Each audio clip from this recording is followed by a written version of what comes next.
Knowledge corner YouTube চ্যানেলে সবাইকে স্বাগত জানাই। আজ আমি আলোচনা করব দ্বাদশ শ্রেণীর থার্ড সেমিস্টারের সাহিত্য ইতিহাসের অন্তর্গত পুরাণ সম্পর্কে। তোমাদের সাহিত্য ইতিহাসে তিনটি অংশ রয়েছে বা তিনটি পার্ট রয়েছে: পুরাণ, নাট্য সাহিত্য এবং আর্যভট্ট ও ব্রহ্মগুপ্ত। আমি তোমাদের নাট্য সাহিত্যের মধ্যে যে ভাস, কালিদাস এবং ভবভূতি রয়েছে, সেই তিনটি নাট্য সাহিত্যের তিনজন নাট্যকারের সম্পর্কে আলোচনা করে দিয়েছি। তোমাদের বাকি ছিল কি পুরাণ সম্পর্কে আলোচনা।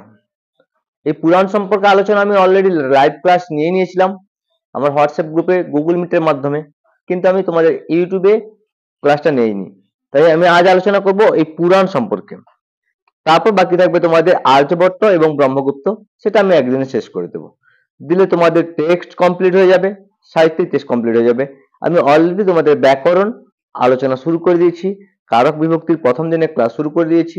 এর পরবর্তী দিন আমি তোমাদের কর্তৃকারক এবং প্রথম বিভক্তি নিয়ে আলোচনা করব। তো আজ আলোচনা করছি পুরাণ নিয়ে। তো দেখো কি বলছে না, পুরাণ, এই পুরাণের সংজ্ঞা ও অর্থ কি না? পুরাণ হলো পুরাকালের বা অতীত কালের বিবরণ। পুরাণ তাহলে কি না? পুরাণ হলো পুরাকালের বা অতীত কালের বিবরণ। পুরাণ শব্দের মূল অর্থ কি? প্রাচীন কাহিনী। এই পুরাণের লক্ষণ বিষয়ে মৎস্য পুরাণে কি বলা হয়েছে? পুরাণস্য কল্পস্য পুরাণানি বিদুর্বুধা। বলছে পুরাণস্য কল্পস্য পুরাণানি বিদুর্বুধা। আবার যাস্কাচার্য কি বলছে? পুরা নবং ভবতি। হলায়ুর বলছে পুরা পূর্বস্মিন কালে ভব। এই পুরাণকে পঞ্চম বেদ বলা হয়। আমরা জানি মহাভারতকে পঞ্চম বেদ বলা হয়, আমরা জানি নাট্যশাস্ত্রকে পঞ্চম বেদ বলা হয়। আবার এখানে বলা হয়েছে পুরাণকেও পঞ্চম বেদ। তাহলে পঞ্চম বেদ কাকে বলা হয়? প্রত্যেকেরই জানি আমরা যে বেদ চারটা রয়েছে: ঋক, সাম এবং যজু, অথর্ব। পঞ্চম বেদ তাহলে কাকে বলা হচ্ছে না? পঞ্চম বেদ সেই গ্রন্থকে বলা হচ্ছে যেই গ্রন্থ পাঠ করলে বেদের সমান জ্ঞান লাভ হয়, সেই গ্রন্থকে বলা হয় পঞ্চম বেদ। তাই পঞ্চম বেদ শুধু নির্দিষ্ট কোনো একটি গ্রন্থকে নয়, যে কোনো গ্রন্থকে বলা হতে পারে যে গ্রন্থ পাঠ করলে বেদের সমান জ্ঞান লাভ হয়। নাট্যশাস্ত্রকে পঞ্চম বেদ বলা হয়, মহাভারতকে পঞ্চম বেদ বলা হয়, আবার পুরাণকেও পঞ্চম বেদ বলা হয়। সেই শতপথ ব্রাহ্মণ এবং ছান্দোগ্য উপনিষদ প্রভৃতি গ্রন্থে মানে আরো আছে। শতপথ ব্রাহ্মণের অন্তর্গত যে বৃহদারণ্যক উপনিষদ, সে বৃহদারণ্যক উপনিষদেও পুরাণকে পঞ্চম বেদ নামে অভিহিত করা হয়েছে। তাহলে কি হলো পুরাণের সংজ্ঞা এবং অর্থ? না, পুরাণ শব্দের মূল অর্থ প্রাচীন কাহিনী, অর্থাৎ পুরাণ হলো পুরাকালের বা অতীত কালের বিবরণ। ছান্দোগ্য উপনিষদে শতপথ ব্রাহ্মণে পুরাণকে পঞ্চম বেদ বলা হয়েছে। মৎস্য পুরাণ বলেছে পুরাণস্য কল্পস্য পুরাণানি বিদুর্বুধা। যাস্কাচার্য বলছে পুরা নবং ভবতি এবং হলায়ুত বলছে পুরা পূর্বস্মিন কালে ভব। এরপর আসছি ইতিহাস ও পুরাণ। ইতিহাস কেন আসবো? আমরা জানলাম পুরাণ মানে পুরা কালের কাহিনী বা প্রাচীন কালের কাহিনী। আমরা তো ইতিহাসে পড়েছি ইতিহাস বলতে প্রাচীন কালের কাহিনীকে বোঝায়। তাহলে ইতিহাস আর পুরাণ কোনটা? পার্থক্য কি? ইতিহাস হচ্ছে অতীতের ঘটনা, আর পুরাণ সুদূর অতীতের ঘটনা। তাহলে ইতিহাস কি না? ইতিহাস অতীতের ঘটনা, আর পুরাণ সুদূর অতীতের ঘটনা। ইতিহাসের উপজীব্য প্রাচীন বীর পুরুষদের বীর ব্যঞ্জনাত্মক কাহিনী, আর পুরাণের উপজীব্য কি? সৃষ্টি, ধর্ম, আচার ব্যবহার, প্রাচীন সামাজিক ব্যবস্থা প্রভৃতি। পুরাণ শব্দের ব্যুৎপত্তিগত অর্থ পুরাকালীন, আর ইতিহাস শব্দের অর্থ ইতিহাস, অর্থাৎ এই রূপী ছিল। ইতিহাস অর্থাৎ এই রূপী ছিল। রচয়িতাকে না? মৎস্য পুরাণ অনুযায়ী পুরাণ সমূহ প্রথম ব্রহ্মার নিকট প্রকাশিত হয়। তাহলে মৎস্য পুরাণ অনুযায়ী পুরাণ সমূহ প্রথম ব্রহ্মার নিকট প্রকাশিত হয়। আর ভারতীয় ঐতিহ্য অনুসারে ব্যাস দেবী হলো পুরাণ সমূহের রচনা। আমরা যাকে মহর্ষি কৃষ্ণদেবরায় বেদব্যাস বা ব্যাসদেব নামে জানি, সেই ব্যাসদেবী হলো পুরাণ সমূহের রচয়িতা। রচনাকাল কি বলছে না? দীর্ঘকাল ধরে পুরাণের শ্লোক সংযোজিত হয়েছে। মোটামুটি ভাবে খ্রিস্টপূর্ব 4র্থ শতক থেকে খ্রিস্টের 7ম শতকের মধ্যবর্তী কোন একটি সময়কে পুরাণের রচনাকাল বলে চিহ্নিত করা হয়েছে বা উল্লেখ করা হয়েছে। তাহলে রচনাকাল কত খ্রিস্টাব্দ?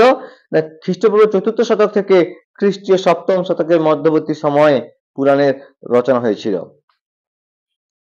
এরপর আসে বিষয়বস্তু। পুরাণের বিষয়বস্তু কি?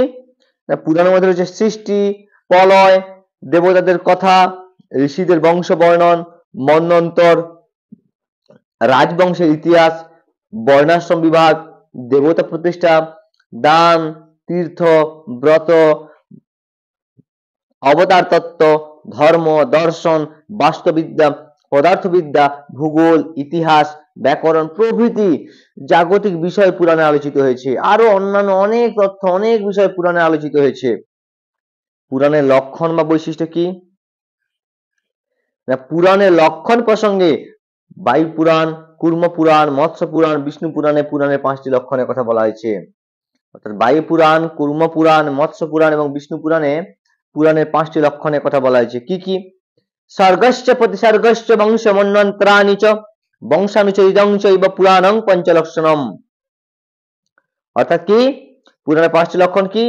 স্বর্গ অর্থাৎ সৃষ্টি, প্রতিসর্গ অর্থাৎ প্রলয়ের পর পুনঃসৃষ্টি, বংশ দেবতা ও ঋষিদের বংশ বর্ণনা, মন্বন্তর মনু পরিবর্তন এবং বংশানুচরিত অর্থাৎ রাজবংশের ইতিহাস। এই হলো পুরাণের 5টি লক্ষণ। কি কি? স্বর্গ, প্রতিসর্গ, বংশ, মন্বন্তর এবং বংশানুচরিত। মৎস্য পুরাণের 2য় অধ্যায়ে পুরাণের 6টি গৌণ লক্ষণের কথাও বলা হয়েছে। কি কি? না 6টি গৌণ লক্ষণ হলো ভুবন বিস্তর, দান ধর্ম বিধি, শ্রদ্ধাকল্প, বর্ণাশ্রম বিভাগ, ইষ্টাপূর্ত এবং দেবতা প্রতিষ্ঠা। এছাড়াও শ্রীমদ্ ভাগবত পুরাণের 12 স্কন্ধে পুরাণের 10টি লক্ষণের কথা বলা হয়েছে। কি কি? স্বর্গ, বিসর্গ, রক্ষা, বৃত্তি, অন্তর, বংশ বংশানুচরিত, সংস্থা হেতু অপাশ্রয়। পুরাণের ত্রিমূর্তিবাদ অর্থাৎ ব্রহ্মা, বিষ্ণু এবং মহেশ্বর এই 3 দেবতার উপাসনার উপর জোর দেওয়া হয়েছে। আবার পুরাণে 8 প্রকার বিবাহের উল্লেখ করা হয়েছে। কি কি?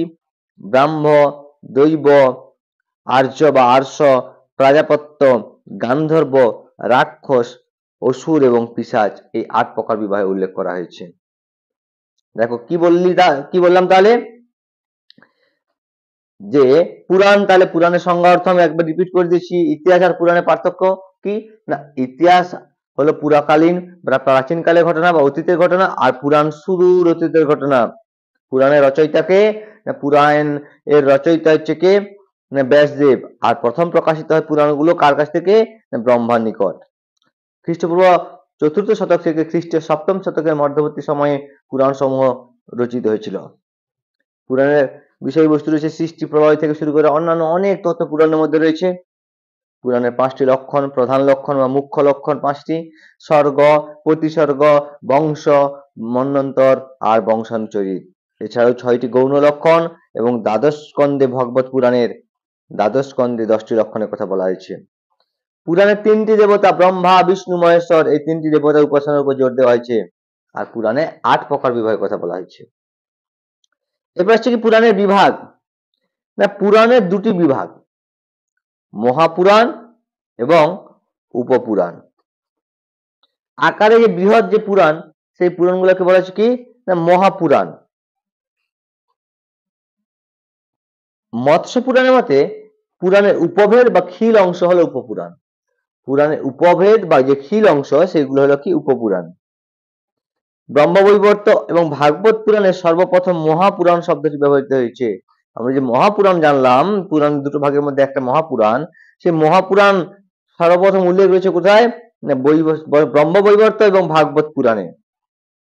এই মহাপুরাণের সংখ্যা কটা? না 18টা। উপপুরাণের সংখ্যা কটা? না 18টি। এই 18টি মহাপুরাণ কি কি? মৎস্য পুরাণ, মার্কণ্ডেয় পুরাণ, ভাগবত পুরাণ, ভবিষ্য পুরাণ, ব্রহ্ম পুরাণ, ব্রহ্মাণ্ড পুরাণ, ব্রহ্ম বৈবর্ত পুরাণ, বরাহ পুরাণ, বিষ্ণু পুরাণ, বামন পুরাণ, বায়ু পুরাণ বা শৈব পুরাণ, অগ্নি পুরাণ, নারদ পুরাণ, পদ্ম পুরাণ, লিঙ্গ পুরাণ, গরুড় পুরাণ, কুর্ম পুরাণ এবং স্কন্দ পুরাণ। এই হচ্ছে 18টি মহাপুরাণ। এই 18টি মহাপুরাণ তোমাদের মনে রাখতে হবে, তার জন্য একটা শ্লোক রয়েছে, তোমাদের বইয়েও রয়েছে, আমি শ্লোকটা উল্লেখ করে দিচ্ছি। মদয়ং ভদয়ং চৈব বত্রয়ং বা চতুষ্টয়ং অনাপলিঙ্গ কুষ্কানি পুরাণানি পৃথক পৃথক। মদয়ং অর্থাৎ মদে দুটো পুরাণ রয়েছে, কি কি দেখো, মৎস্য এবং মার্কণ্ডেয়, আমি এই অনুযায়ী তোমাদের সাজিয়ে দিয়েছি। ভদয়ং, ভদে দুটো পুরাণ রয়েছে, ভাগবত পুরাণ, ভবিষ্যৎ পুরাণ। বত্রয়ং, বয়রে ফলা, ব্র দিয়ে 3টি পুরাণ রয়েছে, কি না, ব্রহ্ম, ব্রহ্মাণ্ড, ব্রহ্ম বিবর্ত। চতুষ্টয়ং, বদে 4টা, কি, বরাহ, বিষ্ণু, বামন এবং বায়ু পুরাণ। অনাপ লিঙ্গ কুষ্কানি, অ মানে অগ্নি পুরাণ, না মানে নারদ পুরাণ, প মানে পদ্ম পুরাণ, লি মানে লিঙ্গ পুরাণ, গ মানে গরুড় পুরাণ, কু মানে কুর্ম পুরাণ, আর স্ক মানে স্কন্দ পুরাণ। এই হচ্ছে 18টা পুরাণ। এরপর তোমাদের 18টি উপপুরাণের নাম দেওয়া আছে, এটা খুব তোমাদের প্রয়োজনীয় নয়, তাও চাইলে একবার তোমরা দেখে নিতে পারো। সব থেকে বৃহত্তম পুরাণ হচ্ছে স্কন্দ পুরাণ, যার শ্লোক সংখ্যা 81,000, এবং সব থেকে ক্ষুদ্রতম পুরাণ হচ্ছে কুর্ম পুরাণ, যার শ্লোক সংখ্যা 5,000। তোমাদের যে পর্ষদের যে টেক্সট বই, সেখানে কিন্তু ক্ষুদ্রতম পুরাণ বামন পুরাণ দেওয়া রয়েছে, সেখানে ক্ষুদ্রতম পুরাণ বামন পুরাণ দেওয়া রয়েছে, কিন্তু ক্ষুদ্রতম পুরাণ হবে, সঠিক যদি হয় তাহলে হবে সেক্ষেত্রে কুর্ম পুরাণ। এই যে 18টা পুরাণ, এই 18টা পুরাণকে আবার 3 ভাগে ভাগ করা হয়েছে, কি কি, রাজসিক বা ব্রাহ্ম বা তমগুণ বা রজগুণ প্রধান পুরাণ, সাত্ত্বিক বা বৈষ্ণব বা সত্যগুণ প্রধান পুরাণ, তামসিক বা শৈব বা তমগুণ প্রধান পুরাণ। এই 3 ভাগে ভাগ করা হয়েছে পুরাণগুলোকে। রাজসিক বা ব্রাহ্ম পুরাণ বা রজগুণ প্রধান পুরাণের মধ্যে কি কি রয়েছে দেখি না, ব্রহ্মার প্রাধান্য স্বীকৃত হয়েছে এখানে, কারণ নামেই বলা রয়েছে, দেখো, ব্রাহ্ম পুরাণ বা রাজসিক পুরাণ বা রজগুণ প্রধান, এখানে রজগুণের প্রাধান্য রয়েছে আর ব্রহ্মার প্রাধান্য স্বীকৃতি রয়েছে। এই পুরাণগুলি হলো কি কি, অর্থাৎ রাজসিক পুরাণগুলো কোনগুলো না, ব্রহ্ম, ব্রহ্মাণ্ড, ব্রহ্ম বৈবর্ত, মার্কণ্ডেয়, ভবিষ্য এবং বামন পুরাণ। এরপর আসছে কি না, সাত্ত্বিক পুরাণ বা বৈষ্ণব পুরাণ বা সত্যগুণ প্রধান পুরাণ, না যে পুরাণগুলোতে বিষ্ণুর প্রাধান্য স্বীকৃত হয়েছে, সত্যগুণের প্রাধান্য রয়েছে, এবং কি রয়েছে না, যেখানকার মুখ্য দেবতা যদি বলা হয় সেটা বিষ্ণু, বিষ্ণুর প্রাধান্য রয়েছে, সত্যগুণের প্রাধান্য রয়েছে। এই বিভাগে পুরাণগুলো কি কি না, ভাগবত, নারদ, বিষ্ণু, গরুড়, পদ্ম এবং বরাহ পুরাণ। এরপর আসছি তামসিক পুরাণ বা শৈব পুরাণ বা তমগুণ প্রধান পুরাণ। এখানে কি শিবের প্রাধান্য স্বীকৃতি রয়েছে আর তমগুণের প্রাধান্য রয়েছে। তাহলে তামসিক পুরাণ বা তমগুণ প্রধান পুরাণে কি রয়েছে বলছে, শিবের প্রাধান্য স্বীকৃতি রয়েছে আর তমগুণের প্রাধান্য রয়েছে। এই বিভাগের পুরাণগুলি কি কি না, বায়ু পুরাণ, লিঙ্গ পুরাণ, স্কন্দ পুরাণ, অগ্নি পুরাণ, মৎস্য পুরাণ, কুর্ম পুরাণ। এই হলো 6টা পুরাণ। এই যে প্রত্যেকটা ভাগে সাত্ত্বিক পুরাণ 6টি, তামসিক পুরাণ 6টি এবং রাজসিক পুরাণ 6টি, এই 6টি করে মোট 18টি পুরাণ, 18টি মহাপুরাণ। এবারে পুরাণ সমূহের সংক্ষিপ্ত পরিচয় তোমাদের আমি তুলে ধরছি। প্রত্যেকটা পুরাণের মূল ভাগ মানে বিভাগ, মূল বক্তা, যদি অপর নাম থাকে বা অন্য নাম থাকে তাহলে অন্য নাম এবং বিষয়বস্তুর উল্লেখ করে দেওয়া আছে সংক্ষেপে, সেগুলো তোমাদের আমি সংক্ষেপে আলোচনা করে দিচ্ছি। কি না, ব্রহ্মপুরাণ। ব্রহ্মপুরাণ কি না, বিভাগ রয়েছে 245টি অধ্যায় রয়েছে। ব্রহ্মপুরাণের অধ্যায় রয়েছে কত না, 245টি অধ্যায় রয়েছে। মূল বক্তাকে না মূল বক্তা মহর্ষি উগ্রসভার পুত্র লোমহর্ষণ। মহর্ষি উগ্রসভার পুত্র হচ্ছে লোমহর্ষণ, এই ব্রহ্মপুরাণের বক্তা। অন্য নাম কি না অষ্টাদশ পুরাণের মধ্যে অর্থাৎ 18টা পুরাণের মধ্যে ব্রহ্মপুরাণের স্থান সর্বাগ্রে, তাই এটাকে আদি পুরাণ বলা হয়। বিষয়বস্তু কি বলছে না এই পুরাণে জগতের সৃষ্টি, প্রলয়, সূর্য এবং চন্দ্র বংশের বর্ণনা, শ্রীকৃষ্ণের চরিত্রের বর্ণনা প্রভৃতি বিষয় বর্ণনা রয়েছে। তারপর আসছি পদ্মপুরাণ। পদ্মপুরাণের দুটো শাখা রয়েছে বা দুটো সংস্করণ রয়েছে, একটা বঙ্গীয় সংস্করণ এবং একটি দক্ষিণ ভারতীয় সংস্করণ। এই বঙ্গীয় সংস্করণে 5টি খণ্ড রয়েছে: সৃষ্টিখণ্ড, ভূমিখণ্ড, স্বর্গখণ্ড, পাতালখণ্ড ও উত্তরখণ্ড। এখানে মোট 5500টি শ্লোক রয়েছে, 55,000 শ্লোক রয়েছে। এখানে মোট 55,000 শ্লোক রয়েছে। মূল বক্তাকে না পদ্মপুরাণে মূল বক্তা হচ্ছে উগ্রশ্রবা। বিষয়বস্তু এখানে কি রয়েছে না ভগবান বিষ্ণুর পরম ব্রহ্মরূপের কাহিনী এই পুরাণে বর্ণিত রয়েছে। আর কি রয়েছে না উত্তরামচরিতের কাহিনী রয়েছে, দুষ্যন্ত এবং শকুন্তলার কাহিনী এই পুরাণে বর্ণিত হয়েছে।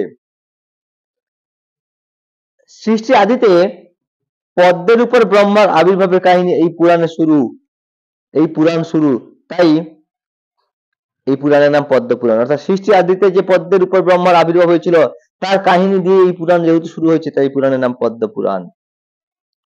তারপর আসছে কি বিষ্ণু পুরাণ। না দুটো ভাগে ভাগ রয়েছে পুরাণটি, পূর্ব ভাগ এবং উত্তর ভাগ। মোট অধ্যায় রয়েছে 213টি অধ্যায়। শ্লোক সংখ্যা 23,000, কিন্তু বর্তমানে 6,000 শ্লোক পাওয়া যায়। মূল বক্তাকে ঋষি বশিষ্ঠের পৌত্র পরাশর। বিষয়বস্তু রয়েছে এখানে মৌর্য বংশের ইতিহাস, সমুদ্র মন্থন, পূর্ব রূপসের কাহিনী প্রভৃতি অনেক তথ্য রয়েছে। বৈষ্ণব সম্প্রদায়ের কাছে এই গ্রন্থটি প্রামাণ্য ধর্মগ্রন্থ রূপে সমাদৃত। এটি পঞ্চলক্ষণাত্মক পুরাণ। তারপর আসছে কি বায়ু পুরাণ।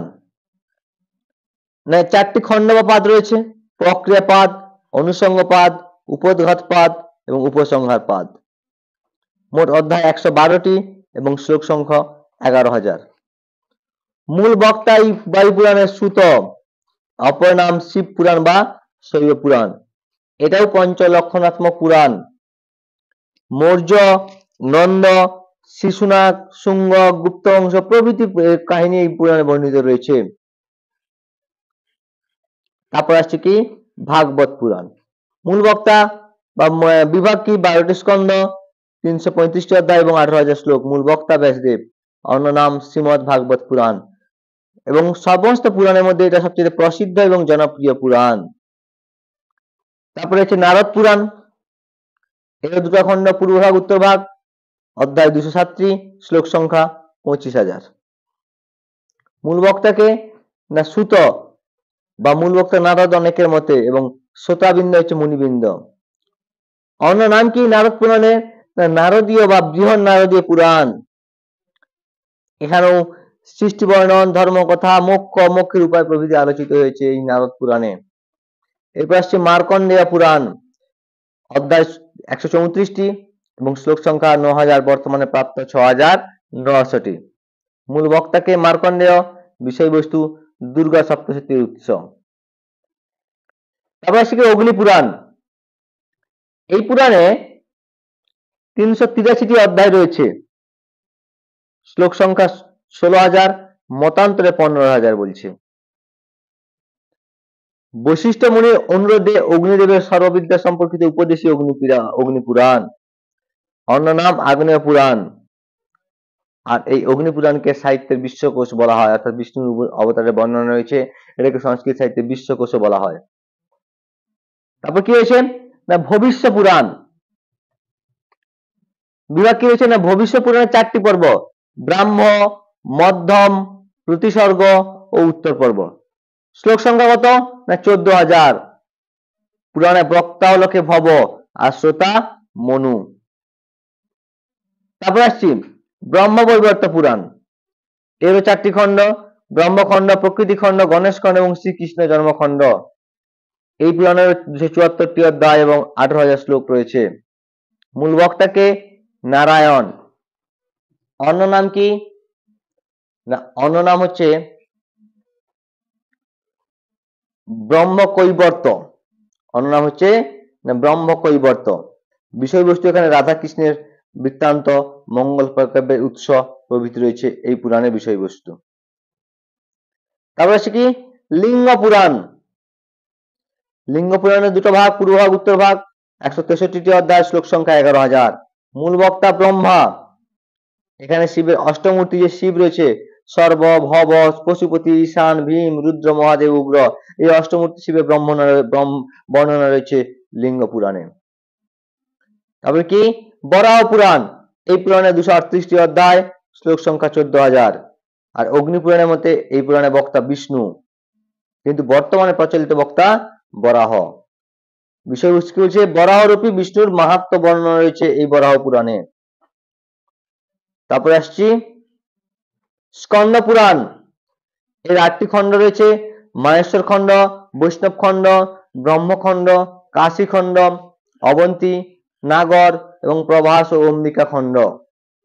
এই পুরাণে 6টি সংহিতা, 50টি খণ্ড এবং শ্লোক সংখ্যা 81,000 এবং সবচেয়ে বৃহত্তম পুরাণ হচ্ছে এই স্কন্দ পুরাণ।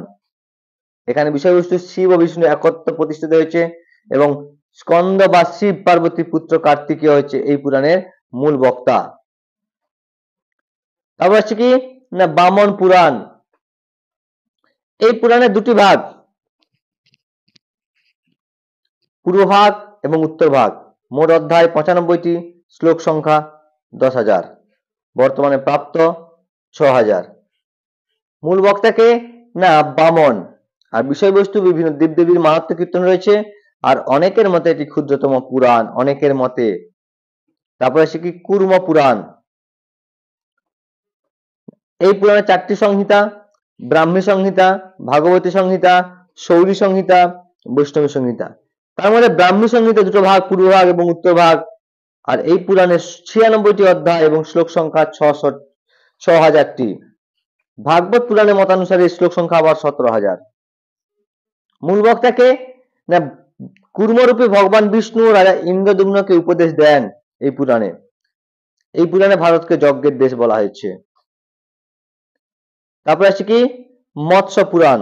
এর অধ্যায় 290টি, শ্লোক সংখ্যা 11,000। মূল বক্তাকে বায়ু। আর বিষয়বস্তু কি এখানে বিষ্ণুর মৎস্য অবতার বর্ণনা রয়েছে, বিভিন্ন আখ্যান রয়েছে। এরপর গরুড় পুরাণ। এর 2টি ভাগ, পূর্ব খণ্ড এবং উত্তর খণ্ড।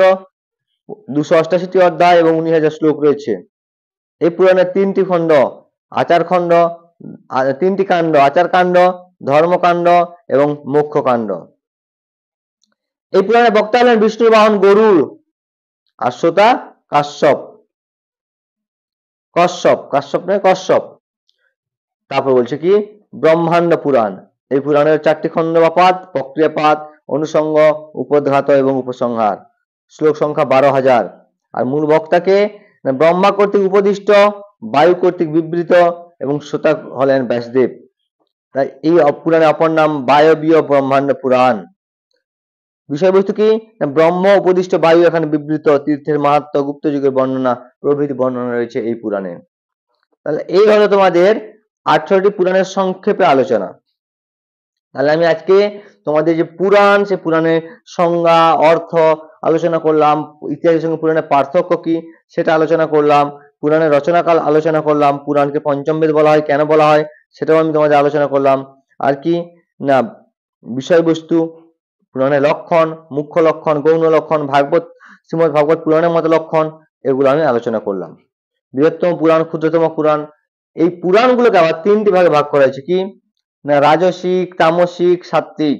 এই 3টি ভাগে 3জন আলাদা দেবতা রয়েছে, ব্রহ্মা, বিষ্ণু, মহেশ্বর। আর কি রয়েছে না এই যে 3টি ভাগে ভাগ করা হলো, এখানে 3টি আলাদা দেবতা রয়েছে, 3টি আলাদা বৈশিষ্ট্যও রয়েছে।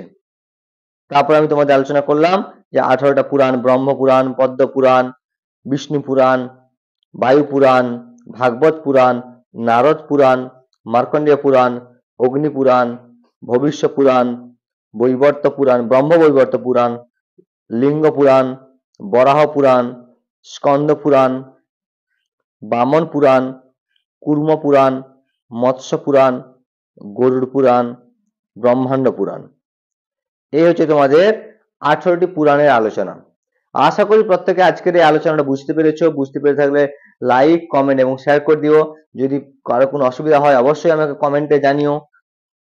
আর চ্যানেলে নতুন হলে তোমরা অবশ্যই সাবস্ক্রাইব করে দিও। পরবর্তী দিন আমি তোমাদের কারক বিভক্তির যে পরবর্তী পার্ট অর্থাৎ কর্তৃকারক এবং প্রথম বিভক্তি সেটি নিয়ে আমি আলোচনা করব।